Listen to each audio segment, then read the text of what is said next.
जितनी स्विट्जरलैंड की total population है उससे ज्यादा इंडिया इंजीनियर्स प्रोड्यूस कर देता है। उसके बाद भी रिसर्च एंड इनोवेशन में स्विट्जरलैंड नंबर 1 पे है। इंडिपेंडेंस के बाद से रिपब्लिक ऑफ इंडिया ने 0 नोबेल लॉरियट्स प्रोड्यूस किए इन साइंस। यूएसए ने 100 प्लस कर दिए। ASER की रिपोर्ट के हिसाब से 83% एजुकेटेड इंडियंस एम्प्लॉयबल ही नहीं है।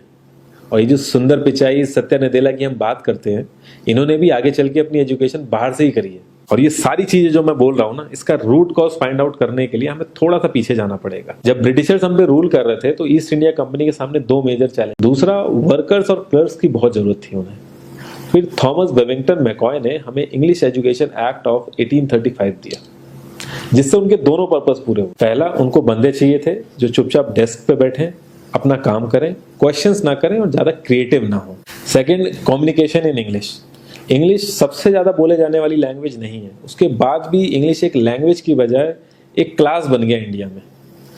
रशिया, चाइना, फ्रांस, ये सब जगह इतना ऑब्सेशन नहीं है इंग्लिश को लेके जितना इंडिया में है। पुअर कम्युनिकेशन बोला जाता है अगर आपकी इंग्लिश अच्छी नहीं है, जबकि इंग्लिश ना आने का मतलब है कि आपको कोई और लैंग्वेज आती है। 5 साल पुराना iOS भी आज की डेट में आउटडेटेड माना जाता है। लेकिन इतनी इंपॉर्टेंट चीज हमारा एजुकेशन सिस्टम आज भी बस थोड़े से चेंजेस के साथ ऐसे ही चल रहा है। हमारे एजुकेशन सिस्टम में रटने का कंपटीशन होता है, जो ज्यादा रट लेता है उसके ज्यादा मार्क्स आते हैं। अब 95% जिसके संस्कृत में आए हैं वो भी संस्कृत नहीं बोल पा रहा है। और बेसिक हिस्ट्री होने की बजाय इतनी मोटी मोटी किताबें हैं हिस्ट्री की जिसका कोई मतलब नहीं है। अगर आज की डेट में आपको कुछ भी पता करना, आप गूगल से पता कर लोगे। उसके लिए आपको याद करने की जरूरत नहीं है इतना कुछ। और ये गवर्नमेंट स्कूल में हर क्लास में इंग्लिश का सब्जेक्ट है।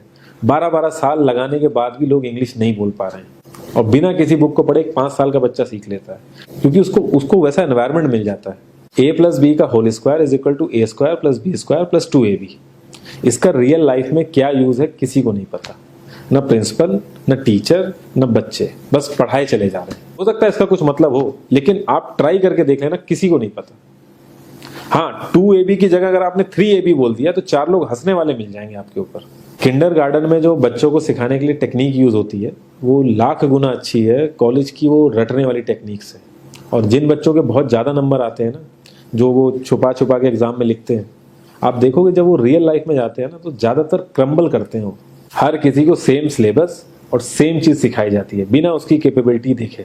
और क्रिएटिविटी का तो दूर दूर तक मतलब नहीं होता। अब एक लाइन से आप शेर, मछली, सांप, हाथी सबको लाइन से खड़ा कर दो और उनसे कहो पेड़ पे चढ़ो, उनको तो जिंदगी भर यही लगेगा ना कि वो तो किसी काबिल ही नहीं है। और द्रोणाचार्य ने भी पांडवों को उनकी स्किल सेट के हिसाब से उनको चीजें सिखाई, सबको एक ही चीज नहीं सिखा दी। और हमारे एजुकेशन सिस्टम में ज्यादा ऑप्शंस भी नहीं है।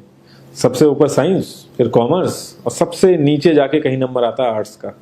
आर्ट्स लेने वाले को तो लोग इतना हल्के में लेते हैं जैसे वो किसी काम का ही नहीं है। हर माँ बाप को तो इंजीनियर या डॉक्टर ही बनाना है। कॉलेज वाले अगर एक्स्ट्रा कोर्स रख भी देते हैं तो माँ बाप एंट्री नहीं कराएंगे, तो वो सारा पैसा बर्बाद होगा कॉलेज का। तो ऑप्शंस कहाँ से आएंगे? और बचपन से ही आपकी ट्रेनिंग स्टार्ट हो जाती है।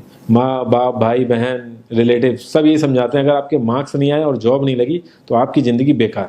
और लाइफ की क्रिएटिविटी को आप रखते हो साइड में, और ये अच्छे मार्क्स और अच्छी जॉब पाना आपका सपना बन जाता है।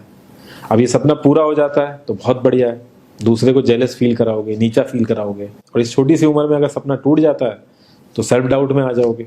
इतना बाहर वाले आपको नीचा नहीं समझेंगे जितना आप खुद की नजरों में गिर जाओगे। आप किसी भी 4-5 सक्सेसफुल आदमियों के बारे में सोच के देखिए जिन्हें आप बहुत सक्सेसफुल मानते हो या जिनकी तरह लाइफ आप जीना चाहते हो। मैं ये कह सकता हूं कि वो इस एजुकेशन सिस्टम की वजह से तो सक्सेसफुल नहीं होंगे, चाहे वो जो भी हो। धीरू भाई अंबानी, विराट कोहली, आमिर खान, नरेंद्र मोदी, ये सब हमारे इस करंट एजुकेशन सिस्टम के ट्रैप में नहीं फंसे। इन्होंने खुद सीखा, खुद एजुकेट हुए और खुद आगे बढ़े। किसी कंपनी के सीईओ को अगर ये कहा जाए कि आप अपनी कंपनी के सारे डिपार्टमेंट में इंटरव्यू दीजिए, तो कोई गारंटी नहीं है कि वो सारे डिपार्टमेंट के इंटरव्यू निकाल लेगा। और ये भी हो सकता है कि वो आधे से ज्यादा डिपार्टमेंट के लिए क्वालिफाई ना करे एजुकेशन वाइज, लेकिन वो पूरी कंपनी चला सकता है। तो ये जो एक स्किल है, इसके बारे में बात क्यों नहीं होती? लोग अपनी 25% से ज्यादा जिंदगी इस करंट एजुकेशन सिस्टम में लगा देते हैं ताकि अपने से कम पढ़े लिखे आदमी की कंपनी में जाके उसके सपने पूरे कर सकें। इंडिया का जो करंट एजुकेशन सिस्टम है, अगर वो इतना ही अच्छा है तो जो भी सेलिब्रिटीज हैं, पॉलिटिशियंस हैं, वो अपने बच्चों को बाहर क्यों भेज रहे हैं पढ़ने के लिए? इनफैक्ट पॉलिटिशियंस के साथ तो ऐसा करना चाहिए, जिस एरिया से वो जीते हो उसी एरिया के गवर्नमेंट कॉलेज में उनके बच्चों को पढ़ना कंपलसरी हो जाए, तभी वहां के गवर्नमेंट कॉलेज सुधर सकते हैं। 368 प्यून की जॉब के लिए 1.5 लाख ग्रेजुएट और 24,968 पोस्ट ग्रेजुएट ने अप्लाई किया। मैं IAS PCS की तो बात नहीं करता हूँ, वो तो एक पैशन की बात होती है, लेकिन कुछ लोग 5-5, 6-6 साल से तैयारी कर रहे हैं कि कोई भी गवर्नमेंट जॉब मिल जाए उन्हें। उनसे पूछोगे क्यों ऐसे इतने टाइम से लगे हुए हो, तो वो एक ही चीज़ बोलेंगे कि जॉब सिक्योर है। मतलब आप काम नहीं भी करोगे तो आपको निकाला नहीं जाएगा। ये सारी कामचोरी वाली बातें माइंड में इसीलिए आती हैं क्योंकि हमारा जो करंट एजुकेशन सिस्टम है वो इतना कॉन्फिडेंस ही नहीं देता है कि हम अपनी स्किल के दम पे कहीं जाके काम करें और हमें निकलने का डर ना हो। मैं आने वाले 10 साल की तो बात ही नहीं कर रहा हूँ, अगर मैं आने वाले 5 साल की भी बात करूँ तो टेक्नोलॉजीज में इतना ज़्यादा चेंजेस आ जाएगा कि जो आज हम पढ़ रहे हैं, जिस स्किल पे हम फोकस कर रहे हैं, पता नहीं वो रेलेवेंट भी होगी कि नहीं उस समय। Cloud computing, SEO, digital marketing, ये सब जॉब्स पहले एग्जिस्ट ही नहीं करती थी। हम लोगों को एजाइल होना पड़ेगा, नई नई चीज़ों को सीखने के लिए ओपन रहना पड़ेगा, क्रिएटिव माइंड लगाना पड़ेगा।